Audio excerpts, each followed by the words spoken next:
The only way to fail is if you quit. In the final episode of season 4 for the Straight Talk About Sales podcast, I talk about ways to keep your head in the game, tools to help you stay focused, and a little dose of encouragement to keep going. I'm Dr. Nadia, founder of the Doyen Agency and host of the Straight Talk About Sales podcast. And this season, we have been taking tips, tools, and strategies from my latest book, Sell Like a Lady, How to Master Sales with Dignity, Class, and Grace. And it has been phenomenal. And today we wrap things up with talking about success when you have the courage to start and how you can succeed if you have the courage to not quit. This is an episode you don't want to miss.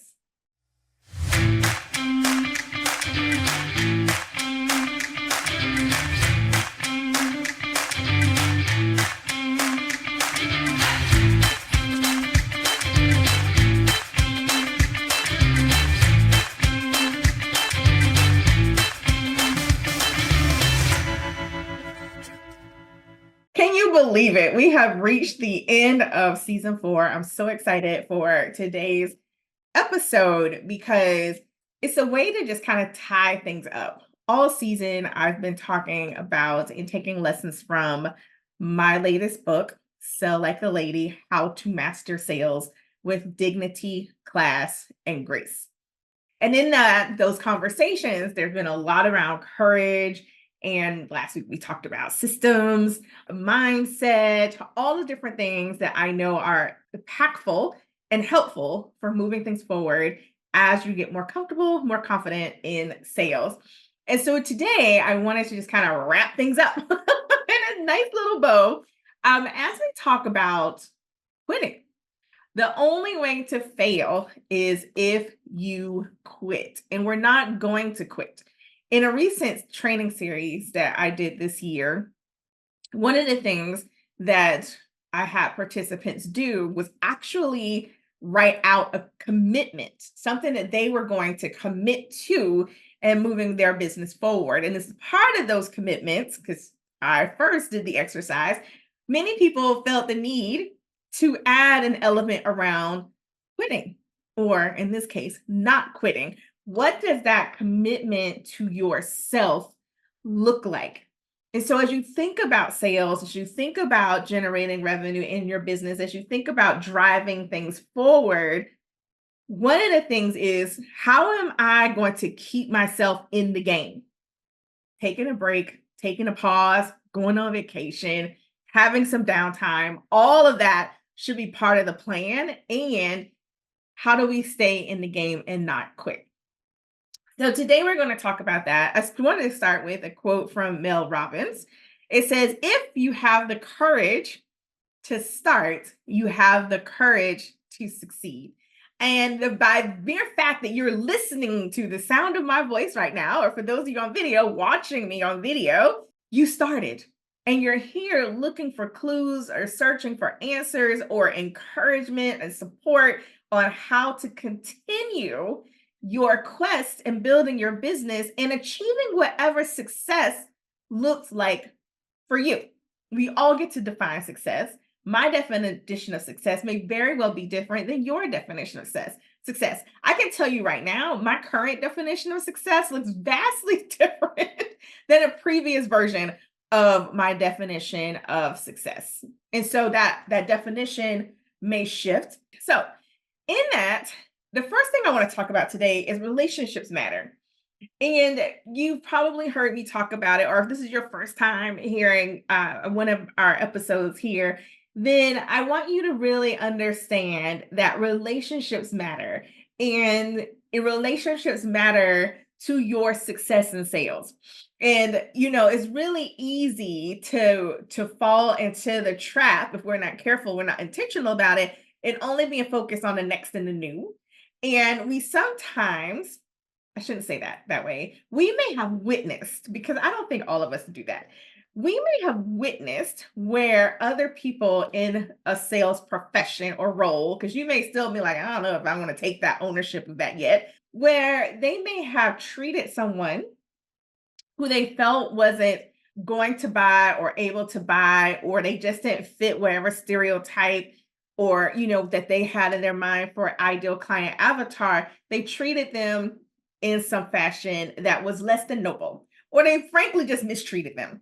I know in my experience, I have seen that, where if a salesperson has felt like that this person cannot buy, they should not buy. I won't say should not, because that's a different conversation, but they cannot buy.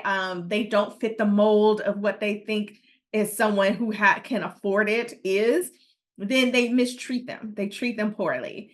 And I want to have a caveat here because I think it is important to recognize when I am treating someone poorly or differently based on my own biases and prejudice or assumptions that are false versus boundaries.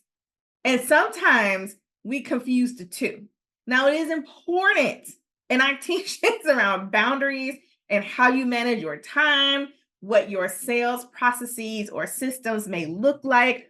All of that is exceptionally important.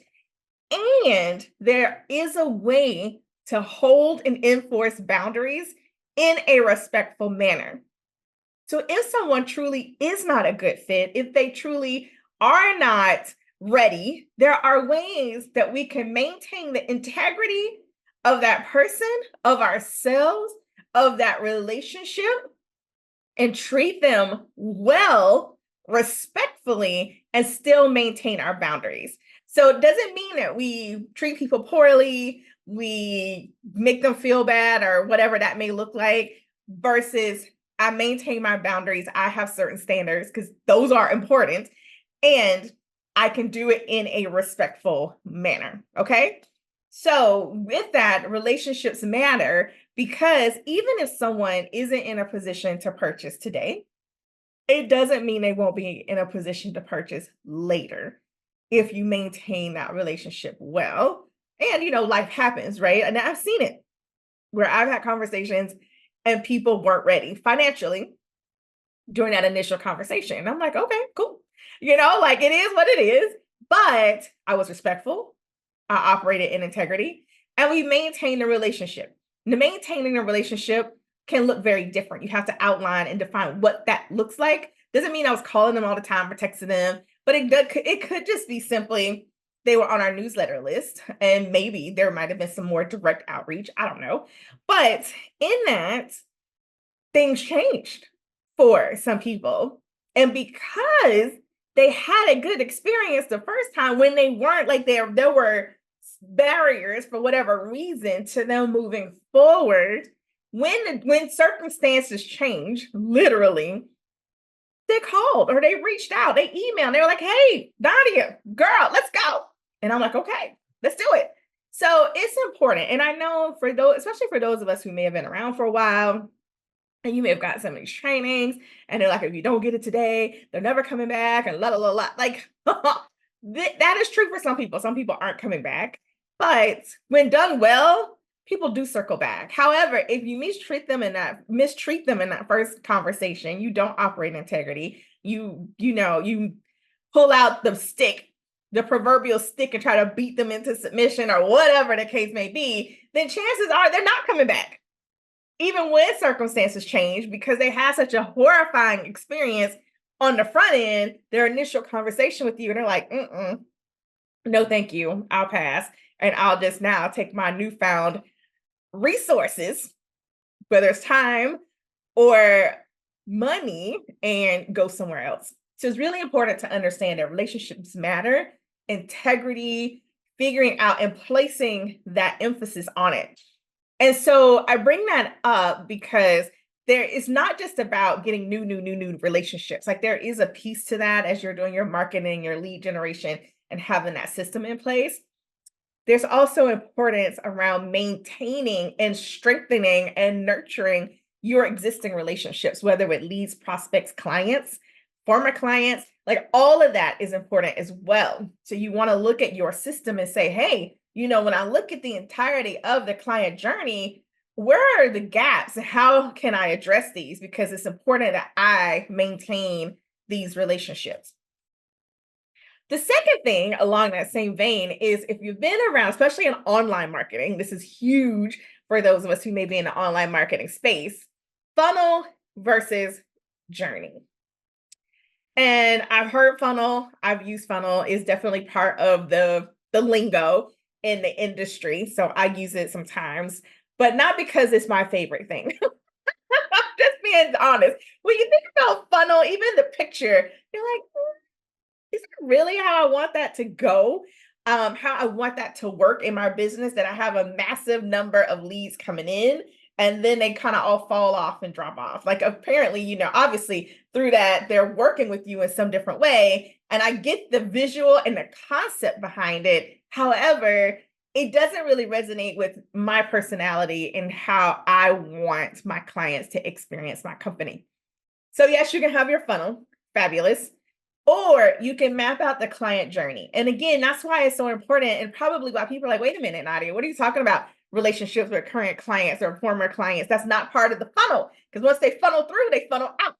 However, as I've said in previous episodes, there are opportunities for many of us to continue a relationship. There are opportunities for clients to pause and go do the work or work on some things or maybe work with other people. But as things shift and move, or they may pivot in their businesses, they may be able to then circle back. I've had clients come back and work with me in different ways. Sometimes I've had clients come back and work with me in the same exact way, in terms of maybe they come back and they do a VIP day again because we just need that. We are having a refresher. Maybe they come back. I've had people do the Convert Lab. At one point, we called it the Sales Lab multiple times. It's like, okay, but I'm at a different stage in my business. Things have changed. Maybe I've made a pivot. Maybe I have a new offer. Maybe I'm talking to a different client. And now I want to come back and I want to do this work and I want to do it with you because I trust you. And I know that when we work together, I'm going to get great results. And so when you think about it in that way, it's like, hold on, because then I do need to maintain those relationships, or I want to continue to nurture and deepen and strengthen those relationships because they could come back. And I want to be able to work with people that I already love and I like, and I want to see them do well. Like, come on back, let's fix it, let's do it. And go off and do whatever it is that you need to do in your business. And so when you look at it in that way, funnel doesn't fit because then my clients don't come through and fall off and go off into the ethers to wherever, right? They're here and they may not be actively engaged in working. And when I say engaged, like we're not in an actual working relationship in that moment. However, because of that relationship, that doesn't mean they can't come back and we re-engage in the future.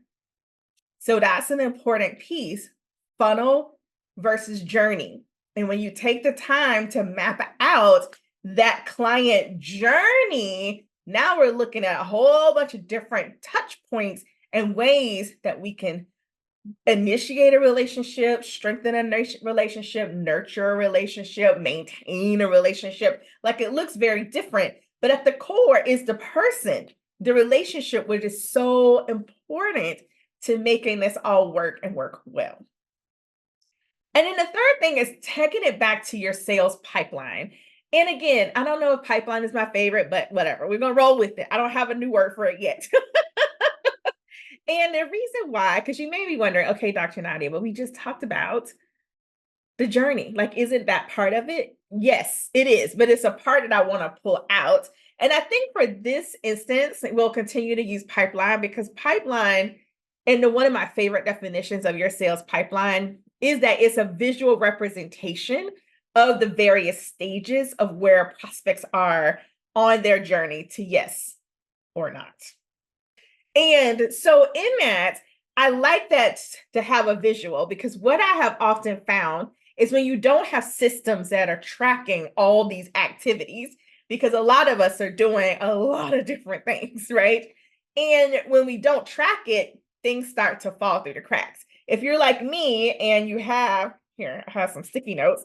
I love sticky notes. These are probably the most plain sticky notes, like they're just plain yellow. That yellow is almost the same color as my wall back there. But I have blue ones. Like here's a blue one. I won't hold up the front. I think this is just a grocery list though. Here's a blue one. blue.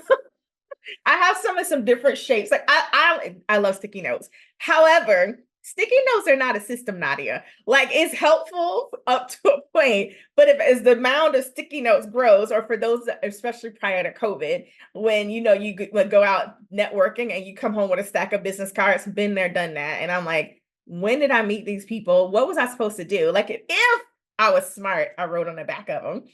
However, sometimes the type of paper that people would sometimes use, myself included, didn't lend itself to the type of pen that I like to use for writing on the back. Anywho, that's beside the point. The point is the pipeline I like because it provides that visual reminder that, ma'am, you need to follow up with some folks, right? It also, depending on the system you use, and a lot of these systems now have this feature, so I think it's probably more that have it versus that don't, where you can input that dollar amount. So now it can give you not only a snapshot of the individual leads and prospects as they're in the different stages of moving through. However, it also gives you a snapshot of how much potential revenue is just sitting there waiting to be closed. And when you're not organized and you're relying on the sticky note system, sometimes the spreadsheet system, systems that don't provide certain things and triggers. Another thing that I like about pipeline tools is you can set up the automation and be like, hello, like reminders. Because I don't know about you, I get busy and I forget. So I need and I rely on certain reminders. I'm like, if I don't put it in my calendar, it's almost guaranteed not to happen, because that's just how things get between business and home. It can be a lot. And so you want that visual. And what I like about it is that reminder that, you know what, I need to set aside time to handle these revenue generating activities, because a lot of times you've already done the heaviest lifting and even getting them to that certain stage in the pipeline. And now it's just a matter of nurturing and continue that relationship to move them across to the finish. But when we drop the ball and we forget and we let too much time pass, and then the worst is they go find someone else. And we did all the work only for someone else to get the sale. That happens. But a lot of times it sets the stage for us just getting so stuck in our heads because we're like, too much time has passed. I don't know where they are. They probably don't want to work with me anymore. Like, it gives too much space for the stories to come. It also, when you don't have that visual, it's easy to talk yourself out of it and make even more excuses because you don't have that motivation, if you will. That's that spark to be like, girl, go do it. So for example, I had a client I worked with several years ago, and this particular client, small team that was helping manage a lot of the sales pieces. And so what happens though is that when you have multiple sales team members, that's why pipeline and systems is even more important when it's more than one of you guys, is that everyone was kind of doing their own thing. Which, in the grand scheme of things, isn't that bad as long as. But what happens when someone leaves, someone gets sick, something happens and you need someone to jump in, and now no one has any type of visibility into what you've been doing with your leads to support you, right? And it also, for the leader of that company, she didn't know what her sales team was doing, honestly. She didn't really know. She had zero insight into anything. And so what had happened was, what that meant though is beyond people actually closing sales or actually having conversations and informing her of that, she had no idea in terms of how much revenue potential was outstanding. And so when we worked together and we went through and we started gathering all this data, and Nadia's example, gathering up all the sticky notes and pulling together the spreadsheets and where are we with this, and just kind of getting not only everyone on the same page, but now we have transparency for the sake of strengthening the team. And we realized that she had over $300,000 outstanding as a team waiting to be closed. It's a very different conversation, because when we originally started having conversations even before we decided to work together, she had goals. But now we realized we were a lot closer to said revenue goals. And I think at that time, like one of her goals was to get to 1.2 million for that particular year. Well, you're not starting from zero. You're starting from somewhere at least 300,000 to where this is this activity that you can continue to nurture and move forward and see how much of that you can close to go towards this new goal. And then you can look at what is some of the new pieces that you might want. But your goal may not be 1.2. Your goal may be a lot less, or it could be higher. The thing is, where do you know? How do you track your progress is the whole point. How do you track the progress? And do you have tools or systems or resources where you can see certain things at a glance? Do you have a dashboard? Dashboards are cool. Where you can see at a glance, this is how many leads we have, or sales we have pending. This is how much in revenue. This is how long prospects or leads spend at each stage. That helps you understand even your sales cycle. Like having a pipeline and using it well provides you such rich data that it's really important that you really take a step back and say, okay, what do I need to do to really start sharpening my skills and my discipline and using these tools, even if you're a solo team? Because then as you grow, work with tools that grow with you in terms of even capacity and investment level. That way, as your team grows, now you may no longer be the person doing the actual sales, but it is to your benefit that you have some level of insight into what's going on. It helps with training. It helps with your coaching. It helps with all of that as things move forward. And it helps as a team for people to then be able to support one another. I've had the opportunity to work on teams. And one of the things I love is when I can just pick up where someone else left off. I'm like, oh, you talked to Tracy. Great. And I see you did this, or you knew this. And they don't have to start from zero, because I just pick up the conversation where they left off. And then we as a team can move that sale to the finish.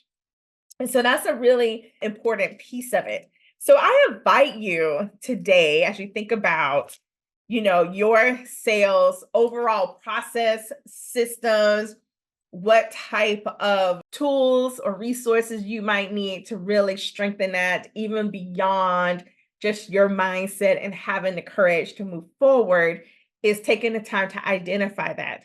And, taking the time to say, okay, now that I'm here, what might be some next steps? So glad you asked. But first, just a quick recap. We talked about relationships matter, funnel versus journey, and really understanding your sales pipeline to ensure you're not leaving any money on the table.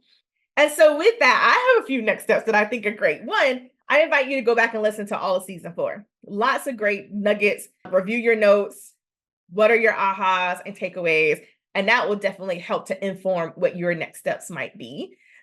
For next steps for me, some ideas are head over to selllikealady.com and grab the resources, whether it's just a book or you get the entire collection. And in the entire collection is the book, it's the journal, and it's the courage diary to really help you. And you get to walk through each of these different pieces and steps that will help move the business forward.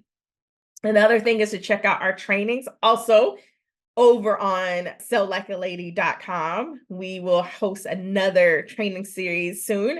And as I mentioned before, we have an upcoming Convert Lab, which will be September 26th through 28th, 2024. So just a few examples of ways that we can support you in systems, mindset, messaging, all those things that are really going to help you strengthen what it is you have going on, build a firm foundation, and know the next steps in order to build upon that foundation to grow your business.